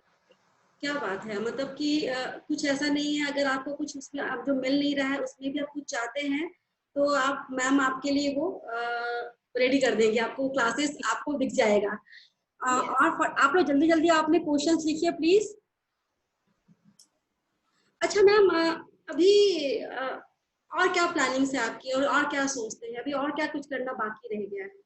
अभी जैसे पहले मैंने जब शुरू किया था 2010 में, एक छोटा सा स्टोर, पहले 19 इयर्स मैंने घर से किया, और 2000 में मैंने अपना एक बाहर स्टोर, 2010 में मैंने शॉप खोली, क्योंकि तब मुझे लगा था कि घर से करते करते बहुत टाइम हो गया, और अब थोड़ा अगर आगे बढ़ना तो बाहर टाइम मेरे को, और बच्चे भी थोड़े बड़े हो गए थे, तो मैंने एक छोटा स्टोर खोला, उसको मैंने 1.5 साल रन किया। फिर मैंने एक बड़ा स्टोर लिया, वो भी मैंने 5-6 साल। उसके बाद ही मुझे लगा कि लोकेशन वाइज मुझे बहुत अच्छा जाना चाहिए, तो मैंने बहुत प्राइम लोकेशन पर अपना एक स्टोर ओपन किया, जो अभी सरस्वती विहार पीतमपुरा में है, दिल्ली में, और बहुत अच्छा उसमें रिस्पॉन्स रहता है। और अब मेरा ड्रीम है एक एकेडमी का, मैं चाहती हूँ एकेडमी मैं खोलूं, जिसमें बच्चों को बहुत ही लाइक एनजीओ की तरीके से मैं उनको सिखाऊं वहां पे, और जो भी इस फील्ड में आके अपनी कैरियर बनाना चाहते हैं वो आगे बनाए और उसमें अपनी इनकम अर्न करें। और आजकल की सोच को रेणुका जी देखते हुए हमें वैसे भी बहुत ही जरूरत है कि महिलाएं आत्मनिर्भर बने, कमाएं, और जो सिचुएशन आजकल कोविड-19 में हो रखी है, जैसे सब बहुत ही परेशान है, तो जब तक सब मिलके काम नहीं करेंगे तो आगे घर चलने में थोड़ी डिफिकल्टीज होंगी। तो अगर ऐसे काम जो लेडीज घर से कर सकती हैं वो अगर करें तो बहुत ही अच्छा होगा। जी मैम, एक क्वेश्चन और आ रहा है, ऑनलाइन वीडियो की वेबसाइट है क्या मैम? जी, मैं ऑनलाइन की लिंक आप जहाँ कहेंगे मैं आप भेज दूंगी उसको। वो लोग दो वीडियोस मेरे हैं, 2 चैनल हैं वीडियोस के, तो वो दोनों चैनल की मैं लिंक आपको दे दूंगी। आपको जिस तरह से भी फॉरवर्ड करना है आप आगे फॉरवर्ड कर दीजिएगा। जी मैम, मैम जैसे जो महिलाएं बहुत क्रिएटिव है हमारे समाज की, सोसाइटी की, आप जी, उनको क्या कहना चाहेंगे? मैं चाहती हूँ कि जिनके अंदर इतना सा भी हुनर है, देखो हुनर सबके अंदर होता है रेणुका जी, वो क्या होता है कि हम अपनी फैमिली लाइफ में या बच्चों के साथ रहते हुए या इतने बिजी हो जाते हैं कि हम उसको ना निकाल नहीं पाते, और वो टाइम के साथ दब जाता है। लेकिन अगर टाइम मिलता है, या जैसे बच्चे बड़े हो गए, वक्त मिलता है, या कभी भी आपको लगता है कि मुझे कुछ करना है, तो अब सबसे पहले तो अपने हुनर को पहचानना पड़ेगा कि मेरे अंदर टैलेंट क्या है। अगर उनको लगता है कि ये क्रिएटिव मेरा टैलेंट है, तो उनको इस फील्ड में जरूर आना चाहिए और कुछ ना कुछ करना चाहिए लाइफ में। अगर आप इस जिंदगी में, दुनिया में आए हो, तो कुछ नाम कमाए बिना मत जाना। बिल्कुल सही बात है मैम, इस दुनिया में आए हो तो नाम कमाए बिना जाने की जरूरत भी नहीं है, पहले नाम कमाओ फिर जाओ। Very true. प्रियंका जी हैं, उनका कहना है, ma'am you are an inspiration to many, it's an honour that I have learn और क्या कहते हैं ma'am, terrace packaging from youth. Thank you for being, हाँ, thank you for being the guide light throughout. तो प्रियंका जी भी आपके fan हैं, इनसे भी मेरी बात हुई थी, उन्होंने कहा कि लक्ष्मी सिंगला जी मैम की मैं फैन हूँ और मैं उनको बहुत साल फॉलो करती हूँ। मतलब इतने सारे फॉलोअर्स, इतने सारे लोग, और आज जब कि वो मतलब लक्ष्मी सिंगला जी आज जैसे आपको कलर्स में आई हैं, मैम हम सच में आपके बहुत आभारी हैं। आपका आना हमारे लिए ऐसा लगता है कि जैसे कविता मैम ने कहा, एक सपना पूरा हो गया। हर एक सेलिब्रिटी जो आ रहे हैं वो सब अपने क्षेत्र के एक माने हुए लोग हैं। और कल जैसे डॉली जी आई थी, उसके पहले संध्या जी आई थी, उसके पहले संगीता जी आई थी, उसके पहले जो हमारी आई हैं वो आई थी। तो वो सब जो चीजें हैं मतलब, और आज तो शायद जो ये हमारी कहते हैं ना, जैसे नागपुर कलर्स के का एक मतलब रौनक और रोशनी से मतलब हमारा मतलब कलर्स भर गया और भी कलरफुल हो गया है। शर्मिला जी हैं, शर्मिला जी हैं, उनका कहना है कि मैम आपके विचार सुनकर बहुत अच्छा लगा, मैं आपकी फैन हूँ मैम। लिस्ट तो बहुत है मैम यहाँ आपके और वक्त बहुत कम है, तो thank you so much ma'am, आपने इतना अपना कीमती समय दिया और हमारा मान बढ़ाया, और आपसे बात करके बहुत अच्छा लगा। और कल तो मैं तो बहुत खुश हो गई होंगी कि जब आपने मेरी तारीफ की थी और कहा था Renuka I fallen in love with you. या थैंक यू, आपने बोल दिया। Thank you so much ma'am. Now president ma'am, it's over to you. Thank you Renuka ma'am, thank you ma'am. आपकी बात सुनने के बाद मुझे लगता है कि यहाँ बैठा हर इंसान खुद के अंदर की जो खूबसूरती है उसको निखारने की एक बार कोशिश तो जरूर करेगा, अपने टैलेंट को बाहर उभारने के लिए। I think Kavita ma'am,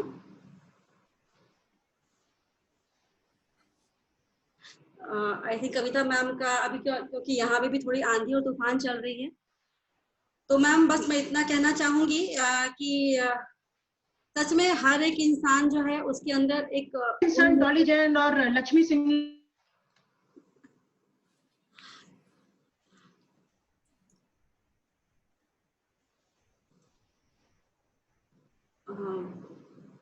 Kavita ma'am, Kavita ma'am, I think connectivity का इशू आ गया। हाँ Kavita ma'am, are you there? या मैम, मे बी कनेक्टिविटी का प्रॉब्लम है, बारिश आ रही है। ओके, तो लक्ष्मी मैम को देखकर और उनकी बात सुनकर हमारे अंदर की इंस्पिरेशन फिर से रिवाइव हो जाएगी या हो रही है, ऐसी मैं आशा करती हूँ आप सबकी तरफ से। आगे के प्रोग्राम को आगे बढ़ाने से पहले आप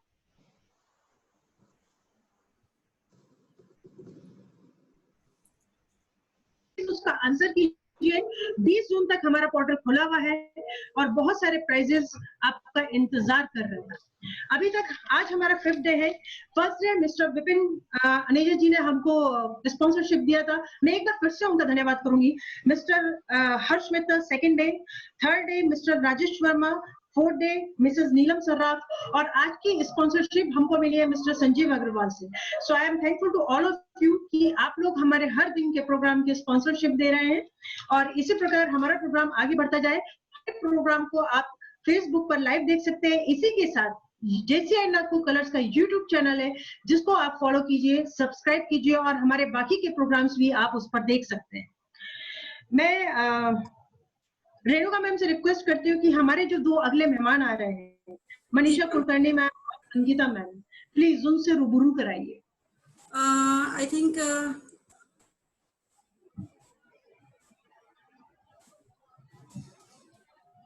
मनीषा मैम, मुझे लगता है कि मैं ऐसी आरती मित्तल,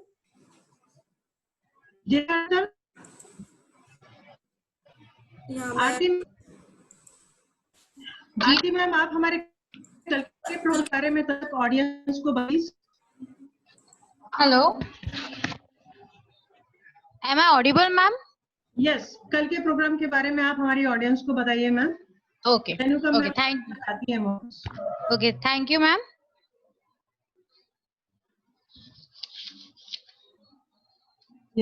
मैं जैसी आरती मित्तल इस कार्यक्रम की सचिव चंद पंक्तियों द्वारा हमारी कल की मुख्य अतिथि के बारे में बताना चाहूंगी।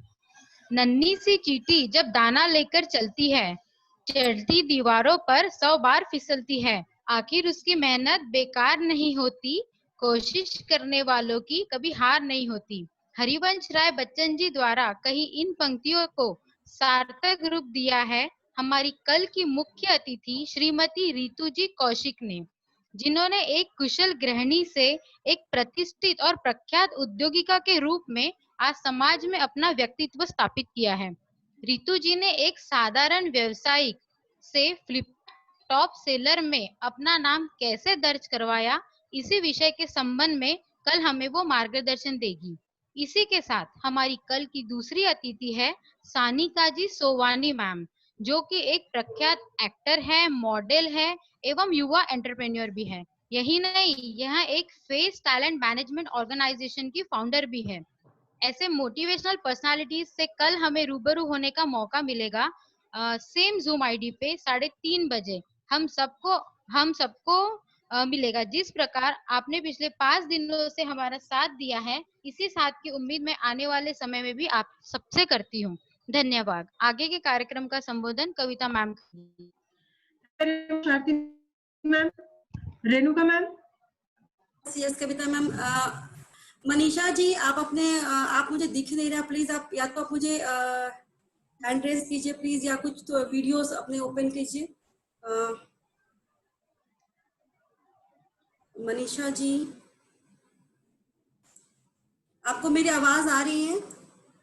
अंकिता जी, आपको मेरी आवाज आ रही है? प्लीज आप अपने मोबाइल फोन को प्लीज उसको रीनेम कर लीजिए ताकि हम आपको आराम से ढूंढ सकें।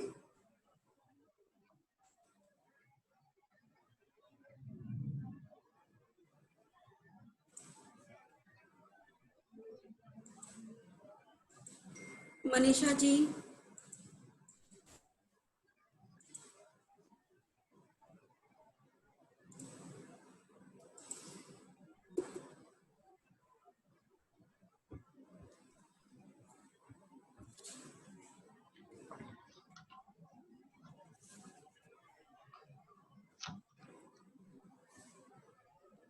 मैम वो दोनों शायद साथ में है, QCOMBTD उनका मोबाइल नंबर आ रहा है मैम।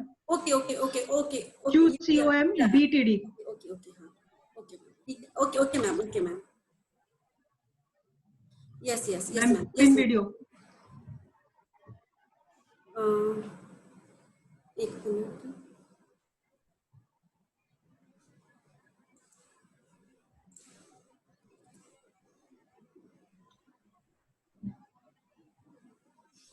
QCOM right? हाँ yes ma'am, yes first screen पर ही है मैम। ये QC मैम दोनों आ गए मैम। हाँ मैं करती हूँ, एक मिनट। ये मैंने नेम रीनेम कर दिया है। ओके मनीषा जी, हाँ राइट। मनीषा मैम आवाज आ रही है? अंकिता मैम?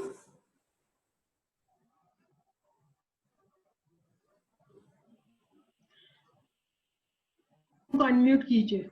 हाँ अभी आ रही है? Yes yes yes. चलो संगीता को करनी।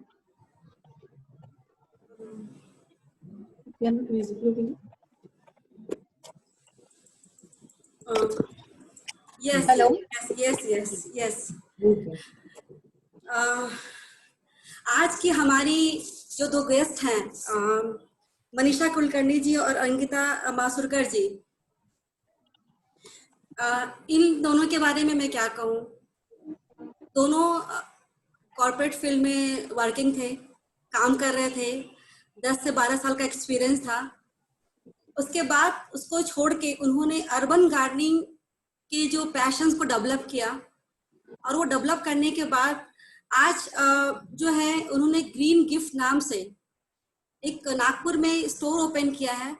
एक छोटी सी शुरुआत, शायद ये हम सब के अंदर होती है, गार्डनिंग का शौक हम सबके अंदर होता है, लेकिन छोटी सी जो शुरुआत थी उसको कैसे उन्होंने पैशन में चेंज किया, तो हम सुनते हैं अंकिता जी और मनीषा जी से।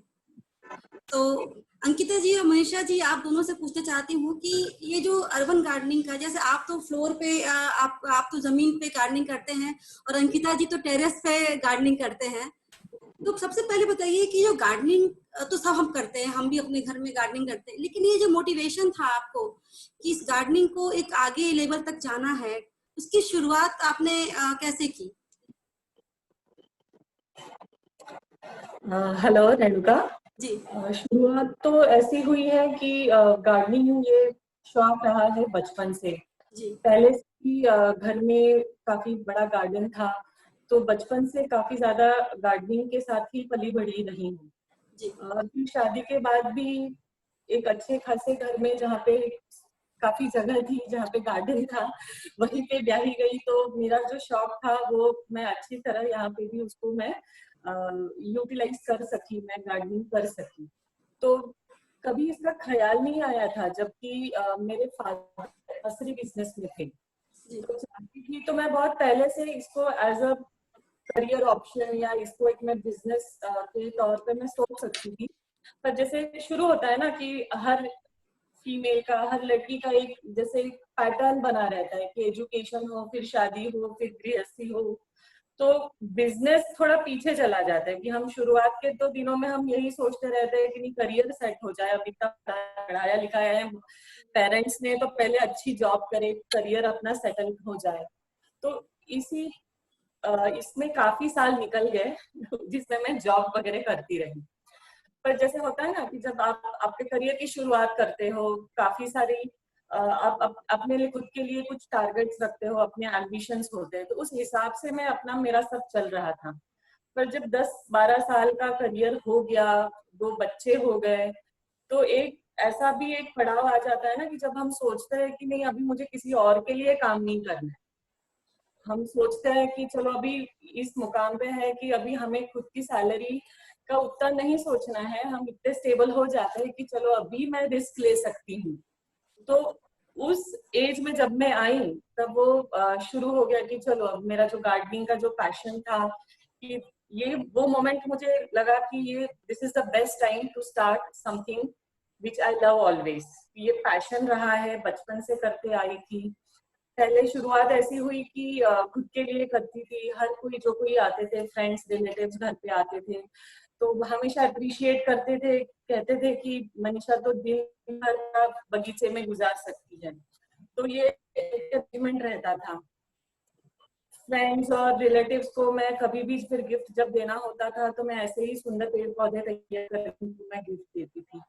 तो जब ये सिलसिला थोड़ा रेगुलरली स्टार्ट होने लगा, ज्यादा फ्रेंड्स रिक्वेस्ट करने लगे, तो फिर तब ये दिमाग में आया कि चलो सारी दुनिया थोड़ी एनवायरमेंटल कॉन्शियस हो रही है, तो ये टाइम है कि अगर मुझे मेरे पैशन को मेरे प्रोफेशन में अगर करना है, so this is the right time. और इसी ख्याल के साथ अपने घर के गार्डन से ही मैंने ये अपना बिजनेस स्टार्ट किया। आज 2 साल हो गए हैं इस बात को। एंड फिर अंकिता आई मेरे साथ and we got it running. हम थोड़ा ज्यादा हमने हमारा स्पीयर बढ़ाया है अभी जी। तो this is it how it started जी। अच्छा मनीषा जी, जैसे गार्डनिंग तो हम सब वाकिफ हैं, पर ये अर्बन गार्डनिंग क्या है? जैसे बेसिकली अर्बन गार्डनिंग जैसे जो अभी वर्ड आ रहे हैं, तो वो क्या है? वो अर्बन जैसे कि वर्ड कहलाता है, यानी ये सिटी लाइफ है। तो जैसे गार्डनिंग शौक हमारा इसमें कॉन्सेप्ट ये है कि गार्डनिंग हर किसी को कोई इंसान कर सकता है जिसके पास गार्डन अगर जगह नहीं भी है, क्योंकि अभी मॉडर्न लाइफस्टाइल क्या है, मैक्सिमम लोग फ्लैट्स में रहने गए हैं, या अगर घर भी है तो छोटे है, इतनी ज्यादा जगह नहीं है कि उसमें एक अच्छा बगीचा बन सकता है। कुछ लोगों के पास होती है जगह, पर अभी जिस हिसाब से पॉपुलेशन बढ़ रहा है तो मैक्सिमम पब्लिक के पास बालकनीज है या छोटे टेरेसेस है। तो ये कॉन्सेप्ट ही ये यहाँ से स्टार्ट होता है कि ये सिटी के लोगों के लिए है, शहरों के लोगों के लिए हम ये गार्डनिंग है। तो अगर आपके पास एक बालकनी है, आप गार्डनिंग की इच्छा रखते हैं, आप चाहते हैं कि आपका एक सुंदर सा बगीचा हो, पर आपके पास जगह नहीं है, तो हम ये सॉल्यूशन प्रोवाइड करने की कोशिश करते हैं कि आपके पास एक बालकनी है, एक छोटा सा टेरेस है, या आपके पास एक बॉक्स है, तो उसमें भी किस तरह से आपकी गार्डनिंग की जो इच्छा है, जो आपकी हॉबी आप डेवलप करना चाहते हैं, उसको आप कैसा करें। तो ये बात एक्चुअली पंजाब में और हरियाणा साइड में ये काफी पॉपुलर कंसेप्ट है ऑफ अर्बन फार्मिंग एक्चुअली। तो मैंने और अंकिता ने हमने 1 साल पहले, शायद 2 साल पहले हमने एक कॉन्फ्रेंस अटेंड करी थी, तो जिसमें नागपुर की एक कोई लीडिंग अर्बन फार्मर थी जो टॉक के लिए आई थी। तो हम actually we were really inspired by that कि उन्होंने उसमें ये बात शेयर की थी कि जैसे अभी शहरों में खाली जगह नहीं है, पर किसी एरिया में कोई प्लॉट खुला रह जाता है। तो ये जो मैडम थी, इन्होंने वो कॉलोनी के, hello am I audible? Hello, yes ma'am, yes ma'am, yes ma'am. नहीं दे रहा है ना? यहाँ बोलिए ना। हाँ, यस मैम, प्लीज कंटिन्यू। या तो this lady what she did कि उन्होंने उनके, यस मैम, कॉलोनी के कुछ उनके जो फ्रेंड्स थे, उन सबको उन्होंने साथ में लेके ऐसे ही एक खाली पड़े प्लॉट उन्होंने एक छोटे से फार्म में कल्टीवेट किया। तो जो ज्यादा कुछ नहीं, पर जो रोजमर्रा की जो, hello, yes ma'am, Audible please. तो उन्होंने उनके साथ मिलके, अपने सब दोस्तों के साथ मिलके उन्होंने वहां पे फार्मिंग चालू कर दी। बेसिक क्रॉप उन्होंने लेना चालू किया जो रोजमर्रा हम किचन में यूज करते हैं, प्याज है, बैंगन है, टोमेटो है, ऐसी खेती उन्होंने स्टार्ट करी। तो ये कॉन्सेप्ट हमें बहुत अच्छा लगा कि अगर अपने पास जगह नहीं है, यहाँ पे हम सब लोग अभी खेत लेके खेतों के लिए हम बाहर नहीं जा सकते। जैसे अंकिता जी ने जी मैम, जैसे अंकिता जी ने टेरेस पे शुरुआत की, तो जब आपने टेरेस पे गार्डनिंग की शुरुआत की तो आपने किस चीजों का ख्याल रखा? क्योंकि जब कहते हैं पानी की लीकेज हो जाती है, पानी गिरता है या टेरेस खराब हो जाता है तो सीपेज होना शुरू हो जाता है। नहीं, देखो, ये तो आपको कैसे है ना, आपको ध्यान रखना है कि आपको बहुत ज्यादा पानी नहीं देना है। प्लांट्स की रिक्वायरमेंट लिमिटेड ही होती है, और ये जो सीपेज होता है ये मतलब बहुत मिसअंडरस्टैंडिंग वाली बात है। सीपेज तभी होगा कि पानी ठहरा होगा। जब आप पानी डालते हो प्लांट्स में, जो एक्स्ट्रा होता है वो बह जाएगा, और आपका अगर पाइपलाइन ठीक है तो पानी तो स्टैग्नेट होगा ही नहीं, तो सीपेज की तो कोई बात ही नहीं आती। मैं अभी 15 साल से कर रही हूँ एंड टचवुड कोई भी उसमें अभी तक प्रॉब्लम नहीं आई है सीपेज। मैंने देखा आप लोगों ने आप बोलिए मनीषा जी, बोलिए। हाँ, मैं ये कह रही थी कि जब हम टेरेस गार्डन या टेरेस फार्मिंग जब हम करते हैं तो अगर हमारा नया कंस्ट्रक्शन है तो हमने वैसे तो सोचना नहीं चाहिए कि सीपेज वगैरह होगा। फिर भी अगर नया कंस्ट्रक्शन है तो कंस्ट्रक्शन के टाइम पे ही अगर हम बिल्डर को बोल देते हैं कि हमारा प्लान है कि एक गार्डन या एक टेरेस का फार्म हमें बनाना है, तो उस हिसाब से उसी वक्त स्ट्रक्चरल चेंजेस जो होते हैं वो करा सकते हैं। क्योंकि बेसिकली क्या होता है ना कि आप जब उस पर खेती करना चाहोगे या उस पर पेड़ पौधे बगीचा लगाना चाहोगे तो काफी सारी मिट्टी ऊपर जाएगी, मिट्टी के साथ पानी भी जाएगा, तो जिससे टेरेस का एक जो वेट बेयरिंग कैपेसिटी जो होनी चाहिए वो बढ़ा देते हैं इंजीनियर्स। तो ये एक ख्याल कभी रखना होता है, उस हिसाब से स्ट्रक्चर डेवलप रहे। और इनकेस पुराने बिल्डिंग हम कर रहे हैं तो फिर भी क्यों रहता है कि जो आजकल जो वाटर ट्रीटमेंट्स रहते हैं एंटी सीपेज के लिए, वो अगर हम करा लेते हैं, प्रॉपर लेयरिंग वगैरह हो जाता है सीमेंट का या वाटर प्रूफिंग का, तो सीपेज का प्रॉब्लम नहीं होगा। मैम, जैसे मैंने देखा था आप लोगों ने ब्रोकली उगाई, शिमला मिर्च उगाया, ये सारी चीजें जो आप उगा रहे हैं, तो ये क्या इजिली नागपुर के जो वेदर में ये सब कंफर्टेबली उग जाते हैं, ग्रो हो जाते हैं? हाँ, कुछ वेजिटेबल्स फ्रूट्स अपना नागपुर वेदर में होते हैं, काफी सारे। एक्चुअली नागपुर वेदर काफी अपना एक्सट्रीम है, तो विंटर वेजिटेबल्स भी हो जाते हैं, समर भी हो जाते हैं। बट आप बोलोगे एक्स्ट्रा ग्रो करना है तो वो नहीं होगा ऑब्वियसली। तो बेसिक नॉलेज आपको चाहिए कि बेसिक टमाटर, प्याज, ये सब, बैंगन, भिंडी, मिर्ची, ये सब जो रोज लगता है, धनिया, पुदीना, ये सब तो इजीली ग्रो कर सकते हैं। विंडो पे भी कर सकते हैं आप, मैं विंडो में करती हूँ। तो ऐसा नहीं है कि आपको टेरेस चाहिए या बैल्कनी चाहिए। मेरे पास, मैं अपार्टमेंट में रहती हूँ, मेरे पास बैल्कनी भी नहीं है, बट मैंने हर एक विंडो में प्लांट्स लगाए। So where there is a will there is a way. Very true, सही कहा आपने कि जहाँ चाह वहाँ राह निकल ही जाता है। बट आपको विंडो में विंडो गार्डनिंग में एक ही ध्यान देना है कि आप बहुत हेवी पॉट्स नहीं रखिए जी। तो वो एक आपको बस विंडो फार्मिंग में वो है, तो वहाँ पे आप फिर लाइट वेट वाले प्लांटर्स। अभी एक सवाल आया है निशा जी का कि can we do farming in pot? Yes, of course, why not. Apartments, terraces तो मोस्टली आप पॉट्स में ही करोगे, क्योंकि मिट्टी तो आपके पास है ही अपार्टमेंट में, तो it is going to be only pots. And then there are so many kinds and types of pots available, and different sizes also. So it depends कि आपको क्या चीज उगानी है, तो वो क्रॉप के टाइप पे या प्लांट के टाइप पे आपका डिसाइड होगा कि what size of pot would be required for planting those seeds.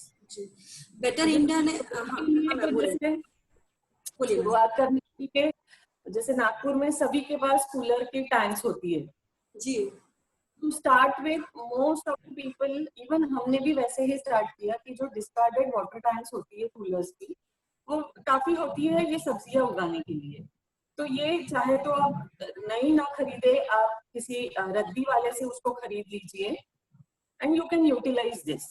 आजकल इसमें एक नया ऑप्शन भी आया है, अगर आपको पॉट्स पे नहीं स्पेंड करना है, कभी एक्सपेंसिव हो जाता है, तो भाई पॉली बैग का ऑप्शन आया है। वो बहुत थिक प्लास्टिक बैग्स होती है जो आजकल वेजिटेबल गार्डनिंग के लिए यूज होती है। They are called as grow bags. तो ये बहुत अच्छा ऑल्टरनेटिव है। It is very economical and convenient, light weight भी होता है और durable, very durable also, as good as plastic pots. अच्छा मैम, जब आपने जैसे आपने स्टार्ट कर दिया जो गार्डनिंग, अर्बन गार्डनिंग जो कहते हैं, आपने स्टार्ट कर दिया, फिर आपको ये आइडिया कहाँ से आया कि चलो एक स्टोर ओपन करते हैं? ग्रीन गिफ्ट जो है 2 साल पहले जो आपने स्टोर ओपन किया है, तो वो आपने करने के लिए कैसे सोच लिया कि कैसे कि स्टार्ट करना चाहिए? क्योंकि ये कुछ अलग कॉन्सेप्ट था, ये बहुत अलग कॉन्सेप्ट है। ग्रीन गिफ्ट मतलब एक आप गार्डनिंग से जुड़े हुए, एक प्लांट से जुड़ा हुआ आपने एक स्टोर ओपन कर लिया। हमारा बेसिक आइडिया यही था कि इंस्टेड ऑफ गिफ्टिंग बुके, आप फूल गिफ्ट करते हो, उसकी जगह यू गिफ्ट, आज आप एक 500 का भी बुके गिफ्ट करते हैं, वो 4-5 दिन से ज्यादा नहीं रहेगा। बिल्कुल वही 500 रुपए में अगर आप एक प्लांट देते हैं जो हम सिरेमिक पॉट में डेकोरेट करके देते हैं, वो आपके पास सालों साल रहेगा। तो जब आपने ये स्टोर जब ओपन हम प्लांट देते हैं तो प्लांट के साथ हम इंफॉर्मेशन भी देते हैं कि कैसे प्लांट की केयर करनी है, कैसे उसकी देखभाल करनी है। तो जब प्रॉपर देखभाल होती है तो वो जो आप अगर सपोज आपने वो बुके जो दिया होता है 2 दिन बाद जाना ही है, पर अगर आप जब प्रॉपर केयर के साथ जब ये प्लांट रखते हो तो ये काफी साल आपके साथ रहता है। कहते हैं ना कि बच्चे को घर में कोई काया भी पाल सकती है, लेकिन जो माँ होती है प्रॉपर केयर उन्हीं की रहती है। यानी आप प्लांट सिर्फ बेच नहीं रहे हो, वो जब आप उनको देते हैं तो आप साथ में ये भी देते हो, सलाह भी देते हो कि इनको कैसे उनका टेक केयर करना है, कैसे रखना है। तो ये जो भावना है, ये जो अंदर की जो फीलिंग है, वो शायद हर लोगों में नहीं होती है, और शायद इसीलिए आप ये जो कॉन्सेप्ट है उससे बहुत ज्यादा कनेक्टेड हो। अच्छा मैम, जब आपने ये स्टोर ओपन किया तो उसमें भी दिक्कतें आई होंगी, जैसे फाइनेंस की भी दिक्कतें आई होंगी, या आपके सेविंग्स से आपने इसको ओपन किया, क्या मतलब कैसे किया आपने ओपन? इसके जो फाइनेंस वगैरह आपने कहाँ से अरेंज किया, या बैंक के थ्रू लिया, या आपके खुद के सेविंग्स थे, या फैमिली सपोर्ट? फैमिली सपोर्ट तो ये पूरे वेंचर में बहुत ज्यादा रहा है जी। अगर सपोर्ट नहीं होता तो शायद आज ये मेरा स्टोर खुला नहीं होता जी। फंडिंग का भी ऐसा है कि क्योंकि मैं वर्किंग थी और मैंने ट्राई ही इस लेवल पे किया था कि मैं करके देखूंगी, तो बहुत ज्यादा मैंने इन्वेस्टमेंट इसमें नहीं किया था शुरुआत में। मैंने सोचा था कि चलो जो मेरे सेविंग्स है जो कुछ है, तो जैसे नॉर्मली हम लेडीज अपने सारे शौकों पे जो हम खर्चा करते हैं, तो वैसे जब मेरे दिमाग में था कि चलो मुझे ये स्टार्ट करना है, तो कुछ महीनों में मैंने मेरा सारा इन्वेस्टमेंट जो था वो मैंने हर महीने थोड़ा थोड़ा मैंने इसी में जोड़ना चालू किया कि मुझे प्लांट्स क्या लेना है, मुझे पॉट्स क्या लेने हैं, मुझे कैसे तैयारी करनी है। तो ऐसे 3-4 महीने पहले मैंने सब जोड़ा धीरे धीरे।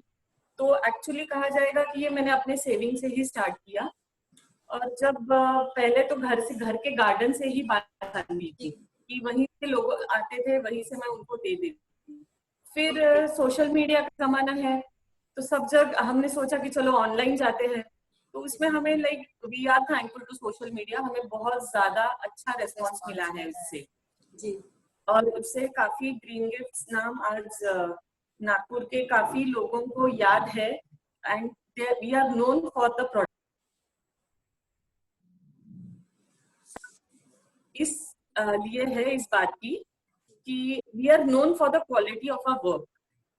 तो जब स्टार्ट किया तो घर में ही जो पार्किंग की अपनी जो जगह होती है उसी में एक ओपन एयर स्टोर में कन्वर्ट करने की कोशिश की, और आज वैसा ही है। It is an open air store, parking में एक आप गराज स्टोर उसको कह सकते हैं जी, but it is full of plants and all those plants जो आपको लगेंगे कि ये प्लांट तो यूनिक है, ये मेरे घर में होना ही चाहिए, ऐसा ही हमारा कलेक्शन है। आप आइए किसी दिन डेफिनेटली हमारे। अच्छा मैम, जैसे मनीषा मैम आपका है कि आपने जैसे जो भी फ्रूट्स खाते थे उसके बीजों को मिट्टी में दबा के उससे प्लांट बनाते थे, और अंकिता मैम का है कि उन्होंने कलम वगैरह पे बहुत ज्यादा फ्लावर जो प्लांट की ग्राफ्टिंग वगैरह होती है उस पर बहुत ज्यादा कॉन्सेंट्रेट किया। तो आप दोनों एक ही है पर दोनों अलग अलग व्यूज लेके चले, आपने सीड से किया और इन्होंने कलम लगा के किया, तो दोनों में जैसे सक्सेसफुल क्या रहता है? जैसे टेरेस गार्डन के लिए क्या होता है कि हम सुनते आए हैं कि जब हम बीज से कोई पौधा बनाते हैं तो वो बहुत बड़ा होता है और उसको बहुत टाइम लगता है फ्रूट्स आने में, और कलम से जब कुछ होती है तो वो जल्दी में कम टाइम में ही वो फ्लोरिश हो जाता है। तो हर प्लांट का अलग होता है, हर प्लांट सीड से नहीं ग्रो हो सकता है और हर प्लांट कटिंग से नहीं, तो वो plant variety to variety depend करता है कि कौन सा प्लांट कटिंग से डेवलप होगा, ग्रो होगा, और कौन सा प्लांट सीड से होगा। जो सीड से होता है वो कटिंग से नहीं होगा, और जो कटिंग से होता है वो सीड से नहीं होगा। तो वो थोड़ा करते करते आपको नॉलेज आएगा कि कौन सी चीज सीड से ग्रो हो जाती है, कौन सी नहीं होती है। मोस्टली इंडोर प्लांट्स वगैरह कटिंग से लग जाते हैं, बट वेजिटेबल्स आप सीड से ग्रो करना पड़ता है। तो जैसे आप करने लगोगे, इंटरेस्ट डेवलप होता है तो धीरे धीरे सीख जाएंगे जी। जैसे अगर हमारे मेंबर्स और हमारे जो भी लेडीज यहाँ पे हैं, अगर वो चाहती हैं कि ये जो उनके भी शौक होंगे, तो एज ए प्रोफेशन उसको ले सके जैसे आप लोगों ने लिया है, तो उसके लिए उन्हें क्या करना पड़ेगा? देखिए, ये एक्चुअली फील्ड कैसी है ना, थोड़ी नीश है, तो इसमें आपको एक तो इंटरेस्ट होना चाहिए और आपको नॉलेज बहुत जरूरी है, क्योंकि आप सामान खरीद के बेच नहीं रहे हो। आपको पता होना चाहिए ये झाड़ इंडोर है कि ये आउटडोर है। ये मतलब बेसिक है, ऐसा नहीं कि आपने कहीं से खरीद लिया आप सेल कर रहे हो। आप रीसेलिंग नहीं कर सकते हो इस फील्ड में। आपको खुद को नॉलेज होने की जरूरत है, क्योंकि आप खुद जाके प्लांट लोगे, कौन सा पॉट प्लांट को कैसी कंडीशन चाहिए ग्रो होने के लिए, कैसा सॉइल चाहिए, तो ये सब आप ओवरनाइट नहीं सीख सकते हो। ये ओवर पीरियड ऑफ टाइम आपकी स्टडी से ही आपको आएगा। बस आपको कितना इंटरेस्ट है, आप कितना टाइम स्पेंड करना चाहते हो इस चीज पे, तो वैसा है। ये फील्ड थोड़ी इंटरेस्ट बेस्ड ज्यादा है एंड नॉलेज बेस्ड भी है। जब बेटर इंडिया ने आप लोगों को रिकॉग्नाइज किया और सोशल मीडिया पर डाला, तो कैसा फील किया आपने? जैसे जब आपने काम शुरू किया होगा, जब आपने तो आपने सोचा भी नहीं होगा कि इतना आपको रिकॉग्नाइज किया जाएगा, क्योंकि ये हम कहाँ सोचते हैं कि हम प्लांट उगा रहे हैं और हमको लोग, लेकिन जब सोशल मीडिया में आपके जो लेख पब्लिश हुए, आपके बारे में बातें हुई, तो कैसा फील किया आपने? तो बहुत अच्छा लगता है कि कोई हमने एक बहुत हटके फील्ड चूज की है एज करियर के लिए। आज भी इसको एक टिपिकल करियर ऑप्शन नहीं माना जाता है। Very true. And that too for girls. हाँ, दैट टू फॉर गर्ल्स। तो वो करने के बाद रिकॉग्निशन मिलता है तो और ज्यादा अच्छा लगता है, क्योंकि जब हम लोग ने स्टार्ट किया तो फिर कुछ लोग होते हैं बोलने वाले कि अरे ये क्या झाड़ बेच रहे हो, बट ठीक है, सबको नहीं समझता है। बट अब वही लोग समझते हैं कि नहीं, ये लोग कुछ कर रहे हैं, अच्छा कर रहे हैं। वो कहते हैं ना मैम, अपने सपनों को जिंदा रखिए। अगर आपके सपनों की चिंगारी बुझ गई तो उसका मतलब ये है कि आपने जीते जी आत्महत्या कर ली। कोई अप्रिशिएट करे ना करे, आप अपने आप को मोटिवेट करते रहिए। मतलब ये जो चीजें, जैसे अभी लक्ष्मी सिंगला जी ने भी कहा कि 10 साल के बाद उनको पहचान मिली उनके काम के थ्रू। आपको भी बहुत लोगों ने बोला होगा, जैसे मैंने सुना मनीषा जी के बारे में कि वो अपने हर फ्रेंड्स को एक प्लांट गिफ्ट करते थे। तो ये भी, क्योंकि हमारी जो समाज, उसका भी एक सोच रहता है कि देखो पैसे बचाने के लिए इसने एक प्लांट पकड़ा दिया। नॉर्मली लोग कुछ कहते भी हैं, वो चीजें हर्ट भी करती है, लेकिन क्या होता है कि आप लोगों ने जो उस चीज को कंटिन्यूटी में रखा और आगे जाके, और ये ठीक है मैम कि आज ये जो चीजें हैं उसका ज्यादा कुछ ये नहीं है अभी, लेकिन आने वाले समय में इसका बहुत ज्यादा ये कॉन्सेप्ट है। आज कौन सी बालकनी ऐसी है घर की जहाँ 2 प्लांट नहीं लगे? वो तो लगेंगे। तो जाहिर सी बात है कि आप लोग की जो कोशिश है व्यर्थ नहीं जाने वाली है। वो हर लोग आगे जाके उसको लेंगे, और कहीं ना कहीं मनीषा जी को और अंकिता जी को थैंक यू बोलेंगे कि थैंक यू सो मच, आपने अपना स्टेप यस कहीं ना कहीं बारिश हो रही है। कहीं ना कहीं जैसे आप लोगों को थैंक यू बोले कि आने वाली जनरेशन, कि आप लोगों ने जो स्टेप है लिया और दूसरों को मोटिवेट किया कि इस फील्ड में आओ। शुरुआत करने वालों को हमेशा कभी कभी ऐसा होता है, जो शुरुआत करते हैं उनको थोड़ी सी प्रॉब्लम होती है, और उनके पीछे जो भीड़ आती है ना, उनको एक रोल मॉडल मिला रहता है। भले ही आपके पास रोल मॉडल ना हो, पर आने वाले जो लोग हैं आपके पीछे, आप उनके रोल मॉडल हो, ये बात तो पक्की है।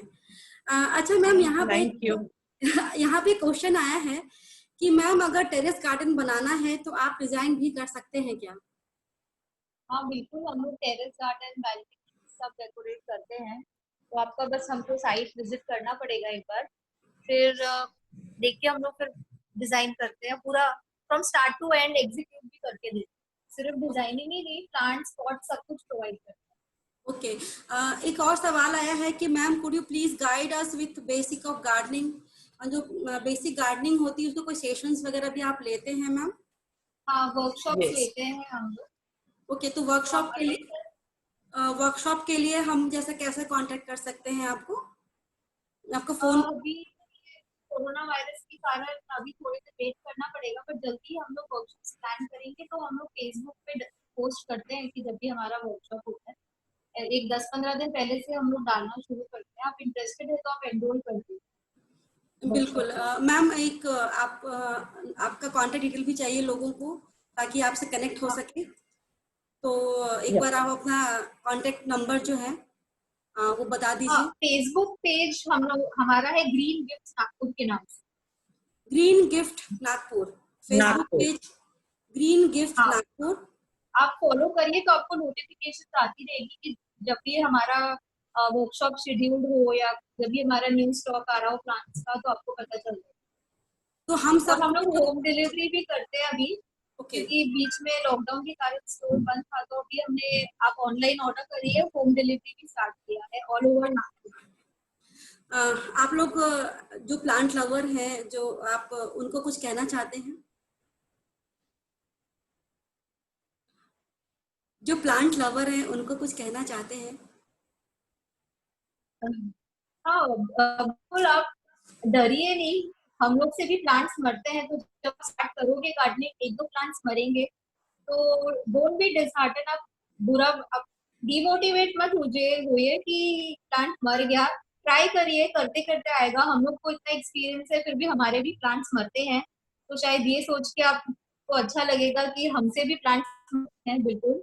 बट यही है, ट्रायल एंड एरर है, सो करते रहिए, करते करते आएगा। और एक और चीज, स्टार्ट करिए इजी प्लांट से। ओके। आजकल ऑनलाइन बहुत होता है कि ये इजी प्लांट है करने के लिए, वो है, तो वो सब पे मत जाइए। आप हमको कांटेक्ट करिए, वील गाइड यू। अगर आप बिगिनर है तो ये प्लांट से स्टार्ट करिए, क्योंकि कभी कभी हो जाता है, हमारे साथ भी होता है कि लिया प्लांट, अरे आर्ट नर्सरी से लाया तो बहुत हेल्दी था, घर आके वो क्यों वीक हो गया। हाँ, बिल्कुल। हाँ, तो ये बहुत हो जाता है। तो क्या होता है ना, प्लांट भी एक लिविंग चीज है, वो एक अपनी जगह से नई जगह आया है, तो उसको सेटल होने में टाइम लगेगा। अपन भी कहीं नई जगह जाते तो 2 दिन लगते हैं ना एडजस्ट होने में, तो वैसे ही प्लांट का भी होता है। यानी प्लांट अगर थोड़ा सा बाहर से लेके आ रहे हैं और थोड़ा सा कुछ उसमें कमी आ गई है, तो टेंशन लेने की बात नहीं, उसका टेक केयर कीजिए, क्योंकि प्लांट भी लिविंग थिंग है। और कहीं ना कहीं हमको बहुत बेनिफिट भी है, एनवायरनमेंट भी जो है हमारा जो है आज के डेट में इतना खराब हो रहा है, और हमें कोशिश करनी भी चाहिए। आप दोनों के लिए 2 लाइन बोलना चाहूंगी। अभी इस बात की उड़ान बाकी है, अभी इस परिंदे का इम्तिहान बाकी है, अभी तो मैंने लांघा है समुद्रों को, अभी तो पूरा आसमान बाकी है। तो आप दोनों को ऑल द बेस्ट, बहुत बहुत शुभकामनाएं। और हम चाहते हैं कि जो ग्रीन गिफ्ट नाम का जो आपने स्टोर ओपन किया है, वो नागपुर का और पूरे इंडिया के हर एक कोने में हो। एक बहुत अच्छी शुरुआत है, और आप लोगों ने अपना टाइम दिया, और आप सबका दिल से धन्यवाद। Thank you Thank you so much. For this opportunity. Thank you. Kavita ma'am, over to you.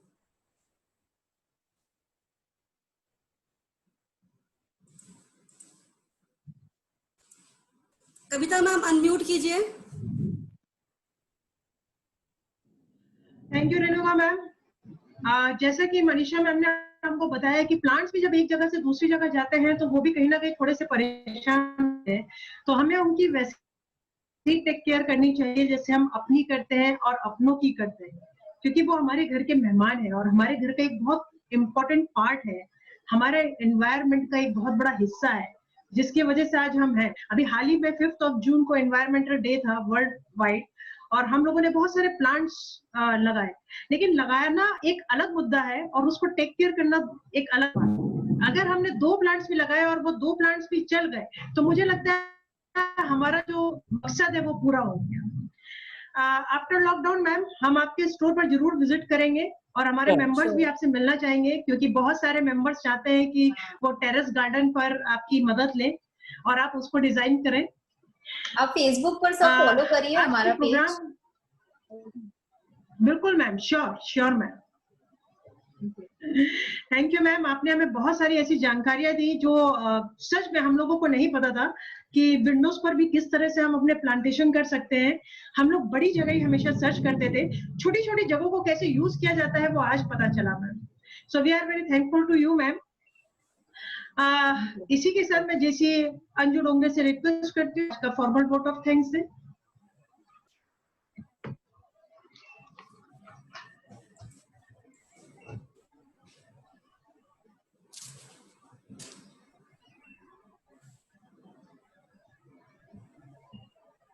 Unmute yourself.